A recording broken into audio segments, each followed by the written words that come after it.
Hey guys, welcome back to the Crafty Bastard Games channel. I'm Cyrus, the Crafty Bastard Gamer, and this time I want to take you in the world of all things magical with spell templates. Magic.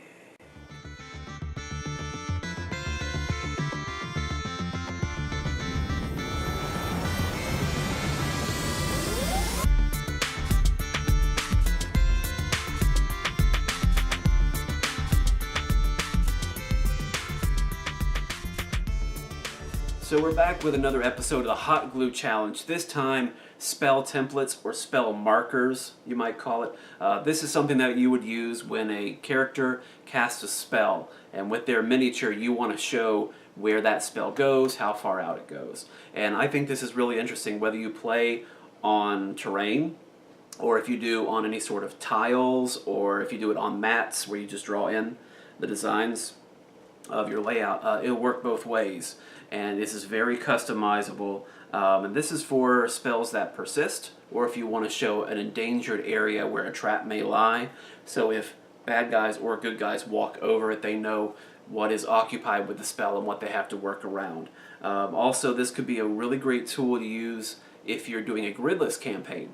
You're doing the miniatures on terrain that doesn't have the lines, and your spell markers could show how far out, especially in a single distance, that a ray or a spell might go. I could see how that'd be very useful. I'm still using a gridded system, so this works just as well for that. Kind of depends on your personal campaign, and these are highly customizable because it's just sort of up to your imagination and what you can draw.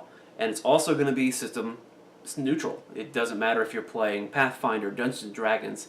As long as it's a tabletop game, you can make a template that will fit. It could be sci-fi, fantasy. You could even find a way to get to fit into westerns. So let's go back to the crafting room and see what we can do with spell markers.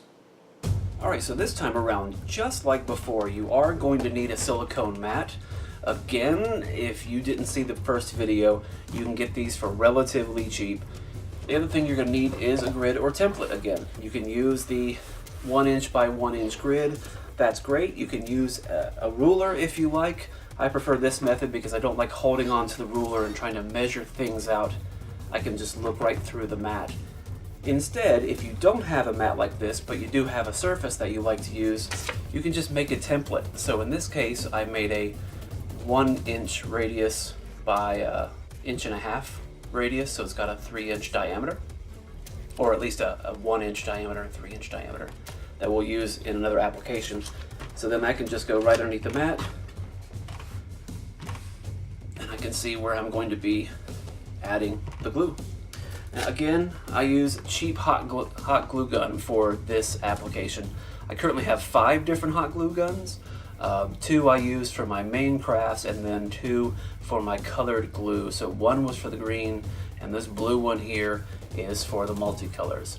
Since I do them so infrequently, and I don't mind that they blend a little bit, I just use the same one. And you may notice that I do have gold glue inside of it right now. So that's the final piece that you will need to make this craft happen. It's a little bit easier to acquire than the green glue sticks that I got before, because you can find these all over the place. I can find these at the craft store super easy. And very basic but glittery colors. Most of the figurines have a 1" base on the bottom, so then it fits right here. So I would put a hot glue line or bead, or just run glue around the circle instead of inside of it, so the figure would sit just inside. Same with the outer ring. For instance, I would put the glue just on the inside of that so it fit perfectly in a 3" by 3" square. So a couple things you'll want to keep in mind when doing this as we begin. You'll want to make sure that all the pieces touch, all the lines that you have, because if I just did this circle and then this outer circle, they're going to move freely. So you'll want to kind of add little ley lines between them, make that part of your design as you play and experiment. If you're just sitting there at work or at class or on a bus and just scribbling little designs, maybe add that to what you're making. Maybe there are runes involved in the design. And then watch for thin pieces as well. If it gets too thin in places, that's where it's likely to snap or bend or just twist away. So we'll try to do a little bit of that here in the application, and I will try something with the gold here. Maybe we'll do this as some sort of, I don't know, barrier spell. Let's try that. Alright, so we have our token hero here.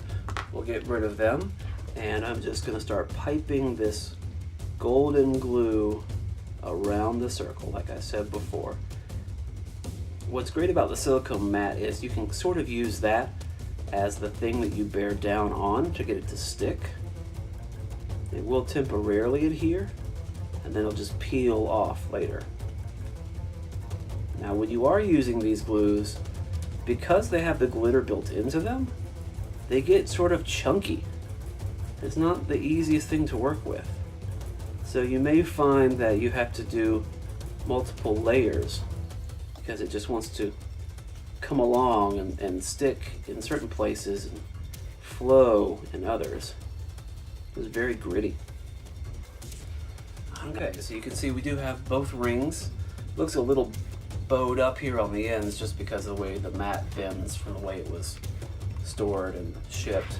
But now, try to dig into the end pieces just a little bit. Alright. Okay, maybe I'm a little too addicted to Pokemon right now. That was completely by accident. I just wanted to fill this in with red over here and go catch them all. That was not on purpose. Let's just keep going. And I still think that's a little too weak of a design. So I'm going to build out to the corners. So some of these junctures are very thin, so I need to go back in, pipe out just a little bit more. And what's good is if you stick the nose of the glue gun into it for a second, it'll begin to melt the area around it. So what you pipe into it bonds a little bit better, and it also just connects everywhere around it, creating a better seal overall, not just to the piece that you're adding, but to everywhere else. Alright, that seems pretty good. Guess I could put some other little embellishments maybe. There's not much you can do about it, but maybe you don't want it to be too thick or too tall, because if another character, if another figurine is supposed to be on top of it, they're going to be balancing on the, it's almost like rubber. It's almost like a little piece of rubber. Kind of reminds me of working with puffy paint on t-shirts when I was a kid. Sort of the much hotter, more dangerous version. And now we can just move this to the side and try something else. Let's do another approximate, I just like to eyeball it, another character and maybe a spell that they're firing off. So we'll start right here.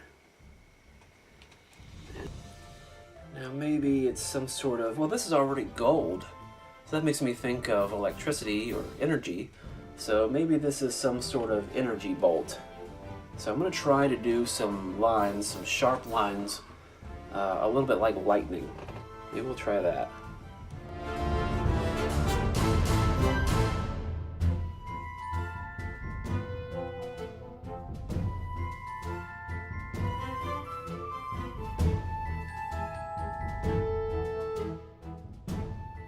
You know what? I just looked...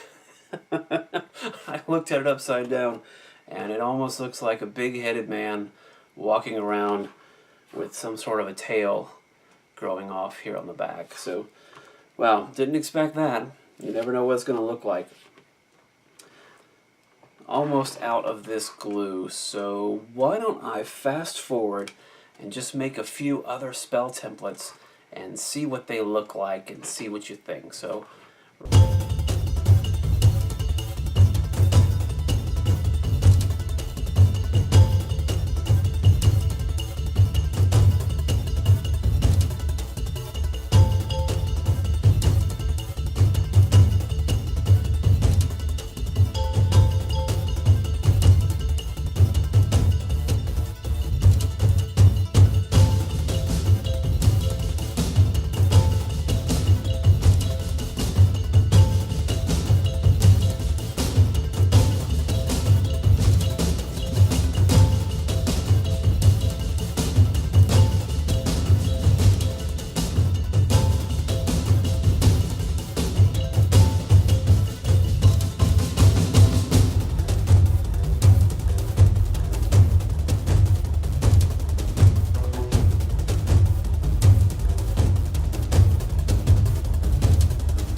start with the gold pieces. These came out, these are some of the best.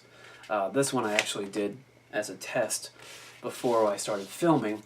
Yeah, it looks pretty good. It picks up the light really well. So it's the glitter in it really sells it. So for holy spells, for light, for energy, for electricity, these are fantastic. Even this one that I sort of just slopped together looks kind of royal. So that's a win with the gold. Let's look at the blue. And you know what? Not a big fan of this. Maybe I didn't do well artistically. I tried to get some sort of a wave, some sort of billow. The color just doesn't seem blue enough. It looks almost purple. I try to do some sort of just a shield on one side or a wave. Yeah, it works. This works okay. You know, not inspiring, but blue is a pass, not a win.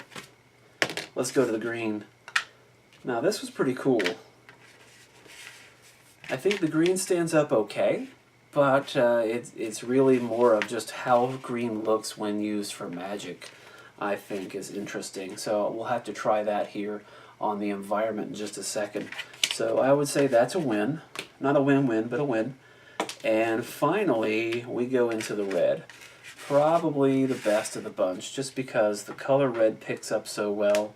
And I even did a couple little pieces that you could just throw as little flame I don't know, tokens. So a fireball hit here, there and there, fireballs hit.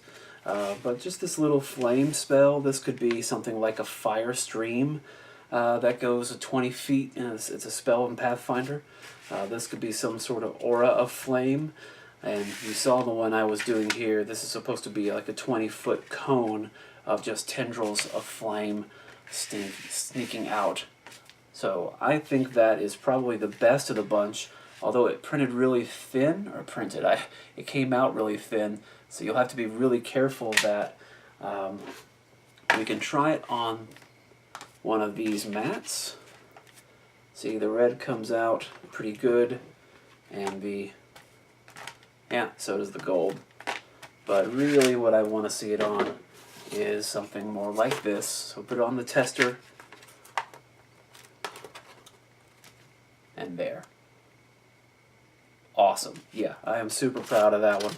That's cool. That's a win-win-win. That's multiple wins. Yeah, look at that. So the next time you're playing in a game and you whip that out, and that's the spell. I have a druid in particular who does a very nasty entanglement spell. So if I were to throw out something like this, green looks pretty good. But if I were to do tendrils, just strips of tendrils like the red out on the playing field, tripping up the characters, that's going to be awesome. So does it even work indoors? I don't know. Let's try. Let's find out. Indoors? It works too. Let's give the blue another shot. Let's see. Blue, are you worth it? Does your wave spell work? You know what? It does. It works. So I think that's pretty cool.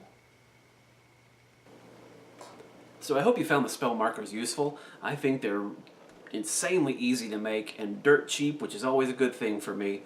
If you're running a game, you're a game master and you have players that are spellcasters, it might be a nice take-home gift if you make a few templates for each player.